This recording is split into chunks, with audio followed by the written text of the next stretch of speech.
Across the EU, it's lights out for the good old incandescent bulb. Since September 1st, even 40 and 25-watt bulbs are off the market.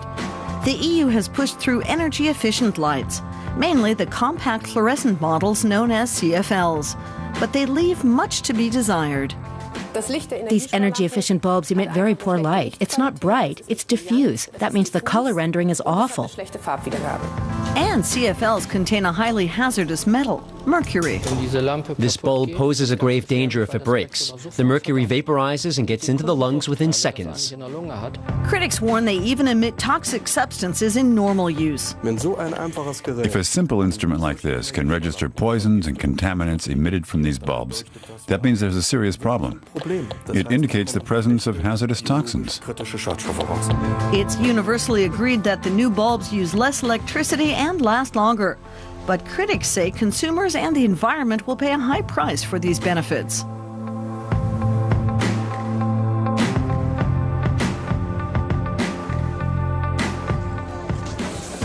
At the Volksdorf Kindergarten in Hamburg, instructors are using a playful method to teach 4 to 6-year-olds about both kinds of lights, the old incandescent bulbs and the new energy-efficient models. And this is the new model. Of course, it looks different than the bulbs you've drawn. There's the spiral version and the tubular shapes. You probably see them in light fixtures at home, don't you? My mom doesn't buy them because when you turn them on, it always takes a while.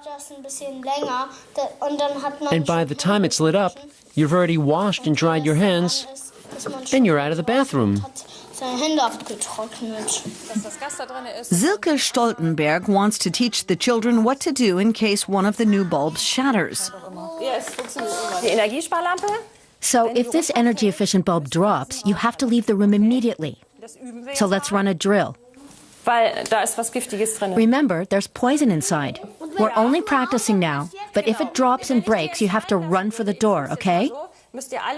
So I'll pretend to drop it. It breaks. And now you have to hurry outside. The official recommendation from the Federal Environment Agency is to evacuate for 15 minutes. Leave the windows open, turn off the heat. To find out if those precautions are justified, we turn to an independent laboratory that analyzes environmentally hazardous materials, including mercury. And the researchers take all precautions for our test. Here's a protective mask. Just pull it over your head. Laboratory head Gary Turner says there's only one sensible reaction when a CFL bulb shatters. You should get away as quickly as possible. It could enter your bloodstream through the lungs and from there enter the brain, or through the olfactory nerves directly into the nervous system. That's why we take these safety precautions. The measures include a fume hood, breathing masks, and gloves. As soon as the glass breaks, an invisible cloud of mercury is released from the bulb. We can see the electronic components. Turner is highly critical of the use of mercury in this kind of product. Every encounter with mercury makes you a bit more stupid and lowers your IQ. It is a highly dangerous nerve poison and can also affect many other organs and the immune system. There should be a zero-tolerance policy for mercury. We must do all we can to institute a worldwide ban against mining, production, and distribution. Environmental medical specialist Joachim Mutter has worked for years with patients suffering from mercury poisoning. He's regularly asked to testify in civil court cases. Recently, he encountered a youngster who suffered severe injury after a low-energy bulb shattered. The boy was already ill at the time, and the parents had no idea just how dangerous the mercury cloud was. They didn't air out the room and the shards were thrown in the garbage. The child then slept in his bedroom. Within the first week, he developed a skin rash. By week 2, he began losing hair. He developed severe diarrhea and a visible case of the shakes. He showed what I describe as autistic tics. He was withdrawn, lost interest, and was constantly tired. He slept all the time and was lethargic, nothing like the boy he was before. After extensive therapy, he's slowly regaining his health and vitality.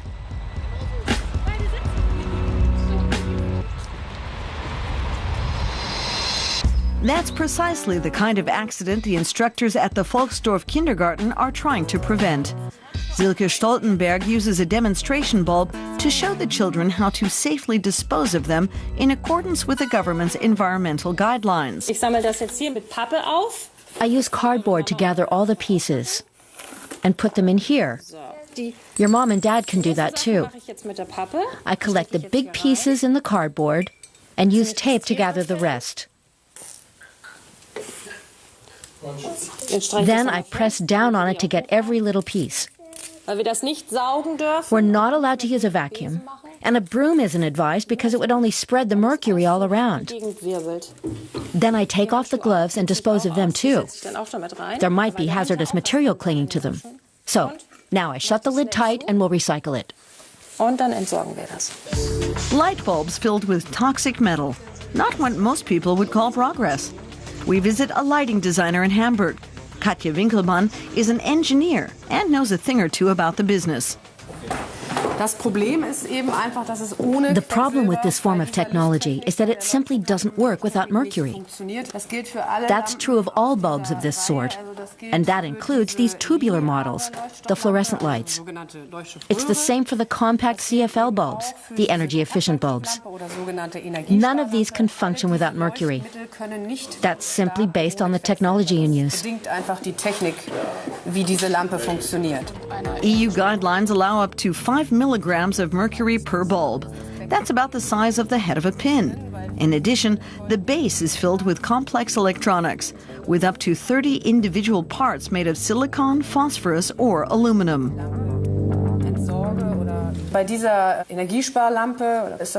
These bulbs are built with this electronic ballast. We've taken this one apart to show you. The mercury is still inside because we haven't broken this casing. But we can clearly see the intricate electronics involved. And of course, this has to be disposed of in an eco-friendly manner. Every time we recycle, we throw away these electronic components too. And that's crazy, because first the mercury has to be dealt with, and then a whole lot of electronic waste. Most energy-efficient CFLs are produced in Asia, particularly China. There are reports that employees at some Chinese plants have suffered from mercury poisoning.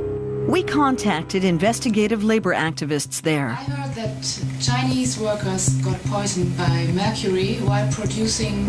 Is there a way to find out what happened to the workers? At great personal risk, a member is to go undercover with a hidden camera in an attempt to document working conditions at the plant.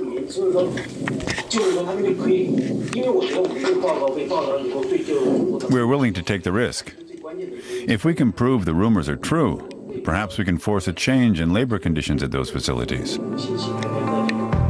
Gary Turner has begun a new test with 6 CFL models produced by 5 different manufacturers.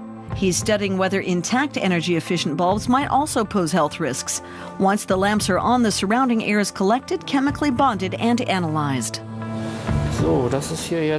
This is an extract from the air sample that we've sucked into the tube. Now we'll use gas chromatography, mass spectrometry to find out what substances it contains.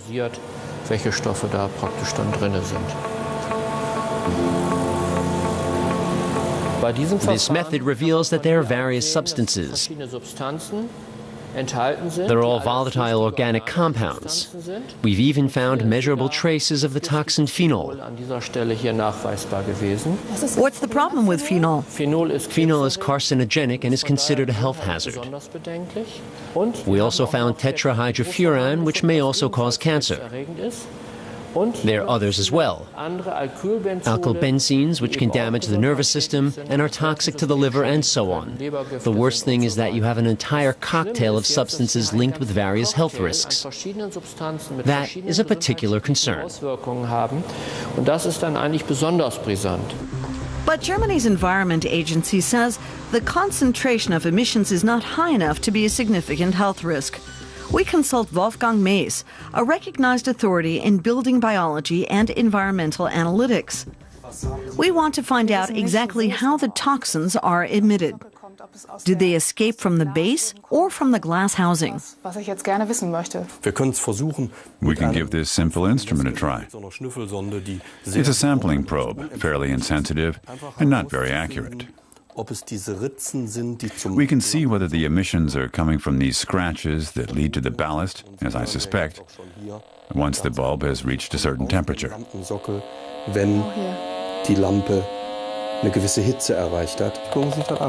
to that.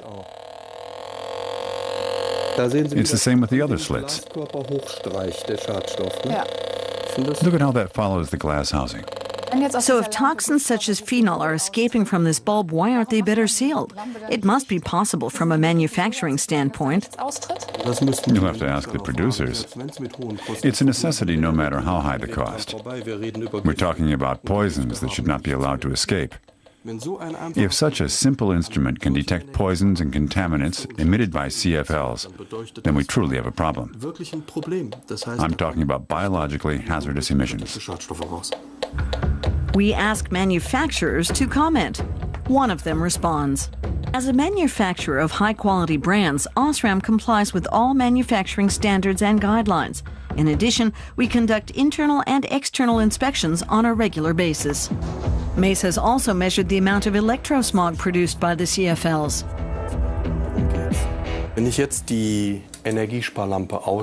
So I turn off the energy-efficient bulb and replace it with a filament bulb. Look at the field intensity on the display. You can see for yourself that the traditional light bulb gets better results. It's a much healthier choice than the energy-efficient model.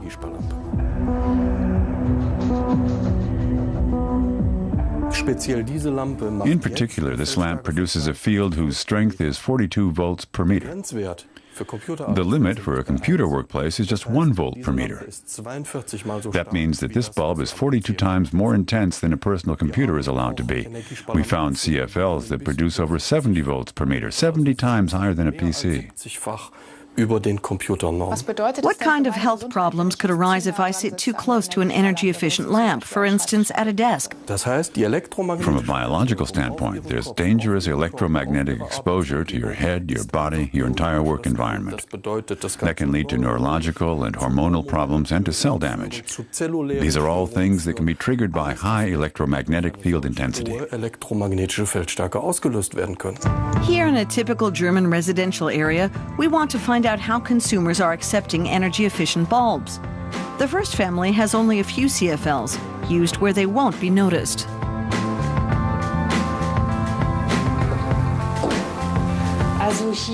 We use normal bulbs here in the living room. The CFLs are so ugly they destroy the look of our chandelier. Family number 2 has designer lighting with the appropriate bulbs. Halogen bulbs? We use mostly floodlights. The one exception is the fluorescent tube in the kitchen. I installed it over the sink. The family has decided to install energy-saving bulbs only in certain areas. We replaced the bulbs on this ceiling lamp. The CFLs make sense because this lamp is on for lengthy periods. Family number 3 has just moved into a new house and has bought new furnishings. Most of the lamps have CFLs. Are you worried about sleeping next to a bulb that contains mercury? Have you even thought about that? To tell you the truth, it hadn't crossed my mind, but as long as the mercury is contained in the glass housing, it won't leak out. The anecdotal evidence from 3 homes: only 37% energy-efficient bulbs. The rest is a mix of incandescent, halogen, and fluorescent.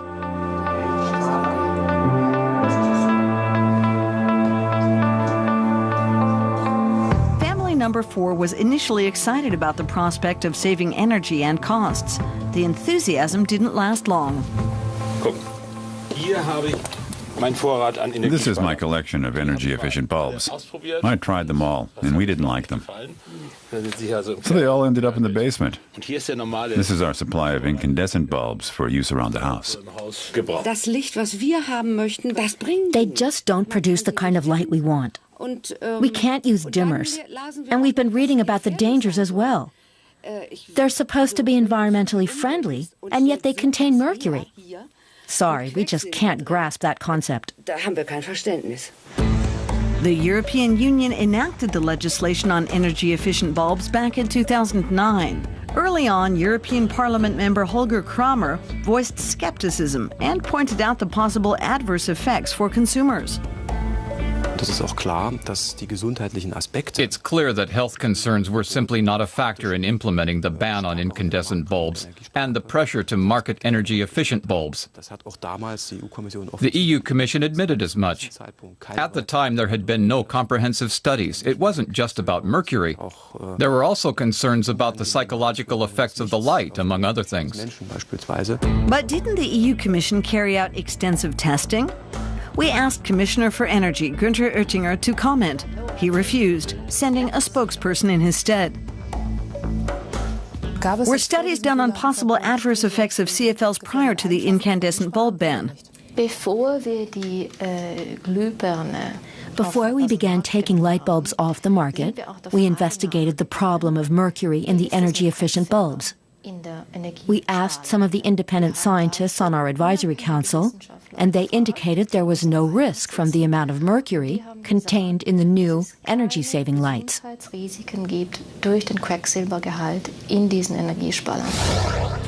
One day later, she sent a correction. In an email, she wrote that extensive test results were only submitted in 2010, long after the phase-out went into effect.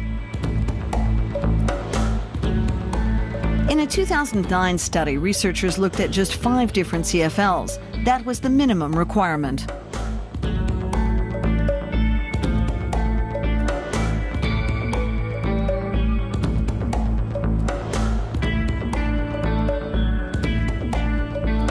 So why the urgent decision to ban filament bulbs and replace them with CFLs? It was at the height of the climate debate. It started in Australia and spread around the globe. Everyone was unscrewing light bulbs, and no one wanted to be left behind, including Chancellor Angela Merkel. There was no stopping it. Incandescent bulbs had to be banned to save the world. The EU Commission appointed a committee to set guidelines for the energy-efficient bulbs. It included industry experts along with representatives of consumer groups. Why were producers such as Philips and Osram at the table? It's all about who knows whom, the buddy system. The bureaucrats in the EU Commission have circles of friends. They network. And when it comes to a decision on some issue, they invite those who might be affected by it to meet. And it has to be clear that environmental concerns aren't necessarily the highest priority. Rather, these decisions are heavily influenced by the respective business interests. There's no profit in the incandescent bulb, perhaps just a few cents. The profit margin is much higher for CFLs. That's why business interests trumped environmental concerns in coming to this decision. Proponents point out that the energy-efficient lamps truly do save electricity and have a much longer lifespan. But is that truly the case? In Frankfurt, we visit the offices of popular German consumer magazine Ökotest. It's done extensive research into CFLs. Editor-in-chief Jürgen Stelpflug and his team studied 16 different models to find out whether they live up to manufacturers' claims. Here they claim that this 11-watt CFL bulb can replace a 60-watt filament bulb. That's simply not enough. Our findings indicate you'd need at least 14 watts. But the CFLs also lose brightness quickly. So actually, you'd need a 21-watt energy-efficient lamp to replace an old 60-watt bulb. And the lifespan? Yes, this is the lifespan. According to this, one low-energy bulb lasts longer than 8 traditional bulbs. The manufacturer is required to print this information on the packaging. It just doesn't add up. Yes, they're required to, but no officials check to see if it's true. But this laboratory in Wilhelmshaven does. Electrical engineer Wolfgang Herte and the staff at the Prüfzentrum Technik have been testing lights for years, commissioned by consumer protection groups. That includes tests on the true lifespan of energy-saving lights. This room contains more than 100 lamps from 36 manufacturers. On average, they should burn between 8,000 and 10,000 hours. We're performing a longevity test here. We're at 7,000 hours, and 30% of them have burned out. That's a lot. In addition, we have a row where the lights are regularly turned off and on. It's rigged so that they're on for 1 minute and then off for 5. And the test runs around the clock. The first bulbs expired at the 3,000 hour mark. And you can tell by these dark spots that a lamp is about to burn out. In a bathroom, families turn the light on and off at least 10 times a day. So a CFL probably wouldn't last a year. We asked Germany's largest light bulb producer to explain the apparent discrepancy. Osram answered by email. We are Germany's only manufacturer to guarantee our energy-efficient bulbs. This guarantee also applies particularly to the lifespan.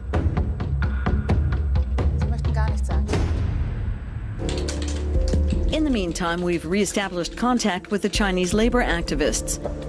They've been able to place one of their members inside an assembly plant at the Foshan Electrical and Lighting Company. This facility produces fluorescent lights which operate on the same principle as CFLs. The key component is mercury. Heinrich Kramer is a lighting designer, previously employed by a major manufacturer. He speaks with authority about the images from the Chinese plant. The employees aren't wearing protective gear. They should be wearing breathing masks and the appropriate protective clothing, and it should be disposed of once they leave the production line. If one of these tubes breaks, highly toxic mercury will escape. Chinese regulations stipulate protective clothing, but it appears few employees are aware of the health hazards. Over the past few years, there have been numerous documented cases of toxic accidents, including at this plant. Under these conditions, can we call these lamps environmentally friendly? Certainly not when you look at it from this standpoint. They do consume less electricity, but no one sees the environmental damage caused by mercury. It's even more outrageous given the widespread knowledge that mercury is highly toxic for the environment. So special EU exemptions were put into effect to make CFLs available to consumers. The guidelines are far stricter for all other instruments. Mercury thermometers are banned, but there are special guidelines for fluorescent tubes and CFLs. So these energy-efficient bulbs will continue to pollute the environment. In 2004, German light manufacturer Osram bought a stake in the Foshan Electrical and Lighting Company. In a statement, Osram declares, with the goal of improving occupational safety and health, Osram successfully implemented these and other measures in 2010. Use of modern dosing technologies, weekly mercury monitoring, construction of new ventilation and exhaust mechanisms. And then there's the problem of disposing of the burned out bulbs. Germany forbids throwing them away with the rest of the household trash. We go to a building supply center to see whether it has a recycling program in place. It doesn't appear to be the case. Excuse me, I'd like to recycle this bulb. Sorry, I can't help you. I don't think we accept them. There was nothing in the light department. We don't accept them. But I bought it here. That doesn't matter. The only alternative is a trip to the recycling center. On the way, my car burned nearly a liter of gas and emitted over 2,000 grams of CO2, all to dispose of one eco-friendly light bulb. Waste separation actually works quite efficiently in environmentally conscious Germany, but the CFLs pose a gigantic recycling problem. Recycling centers are required to accept them, but experts estimate that only about 10% of CFLs from German households are properly disposed of. That means 90% are thrown out with the trash, ending up in landfills and posing an environmental hazard. But surely the EU Commission has imposed recycling guidelines. Bureaucrats in Brussels have regulated almost every aspect of our lives. But the spokesperson for the EU Energy Commissioner couldn't find the laws applying to recycling of CFLs. As far as recycling is concerned, stores that sell the bulbs must also take the used ones back. But they don't. They have to. The stores have to take them back. Take CFLs back for recycling. The stores refuse and say they're not required to. You can't dispose of the burned out bulbs at the place you bought them. The law stipulates that the stores must accept them. The law also says that member nations must inform its citizens where and how to dispose of these bulbs. Of course, that includes Germany and German citizens. The spokesperson for the EU Energy Commissioner is wrong. Mrs. Holzner corrects her statement the day following our interview. Stores may recycle the bulbs on a voluntary basis.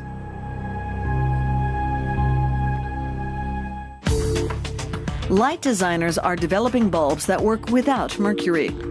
At the Unilever House in Hamburg, LEDs and natural lighting are part of a progressive energy-efficient concept. It's an expensive solution. At a cost of 30 to 40 euros per bulb, LEDs are beyond the price range of many families, but they do last up to 5 times longer than CFLs. These LEDs are a very effective and energy-efficient way of generating light. The major advantage is that LEDs emit maximum light at the flip of a switch. That's my major complaint with CFLs. You can fall down the stairs because there's no light. LEDs solve that problem. They're a good alternative. But if LEDs are too expensive and CFLs too dangerous, there's little choice left. This lighting shop in Hamburg recognized a business opportunity, ordering and hoarding thousands of traditional bulbs. Stefan Schrader expects to be doing a booming business.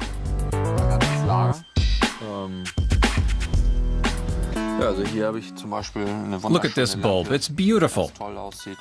I have about 1,000 in this style. And how many bulbs in all? 1 or 2 million at least. On September 1st, Europe bade farewell to the incandescent bulb. Consumers have stocked up, and demand for CFLs is moderate at best. A potentially toxic product that simply doesn't live up to the hype.